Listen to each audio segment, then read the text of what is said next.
The cage is called a universal exercise unit when it is used with the table inside of it and the pulley systems for strengthening. Ready, go.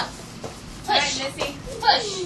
What it's typically referred to when we use the bungees is a spider, because the child is suspended with the band around their waist and then the bungees attached to their band, so they call it a spider. There's just multiple uses of the cage, from doing strengthening to doing balance and jumping and upright activities.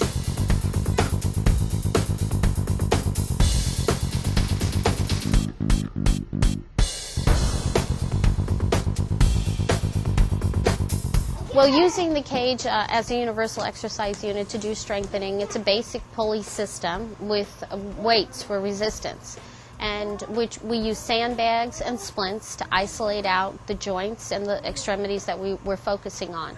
So by doing sandbagging one leg, putting a splint on the other, and then working on abduction, adduction, we can strengthen that one leg and teach that child how to use and move that one leg independent of everything else of their body, because in CP that's extremely hard for a child to do.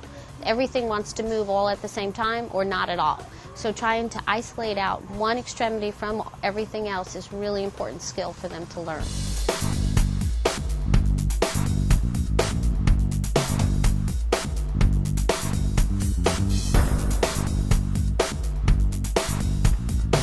All right, ready, go. Push. Right, Missy. Push. We try to make the therapy as fun as we can, because the children, it is hard for them and it is tiring, and we're asking them to do things that are difficult. So we try to make it fun, and jumping in the cage is something that most children all love to do, and it's a great skill. It's a skill that is difficult to teach children with CP if you don't have a cage, because they tend to always lean on their arms, and so it's a very hard skill to learn. And being able to jump in the cage, it gives them that vestibular stimulation that they don't get to experience because they're always afraid that they're going to fall when they're walking over level ground. But if you're in the support of the bungees and the band, you're in a safe environment where then you can really explore moving your body through space and not being afraid that you're going to be hurt.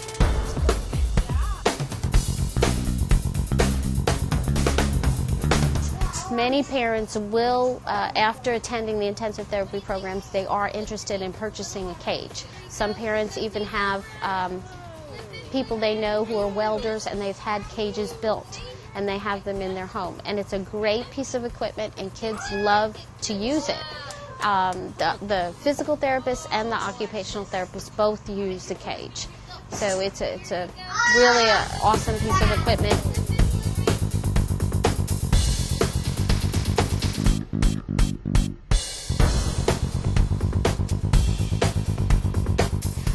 Ideally, if they had a therapist who is familiar with the cage after they're discharged from the intensive program, and they had a therapist who could then progress their program using the cage, that would be the ideal situation.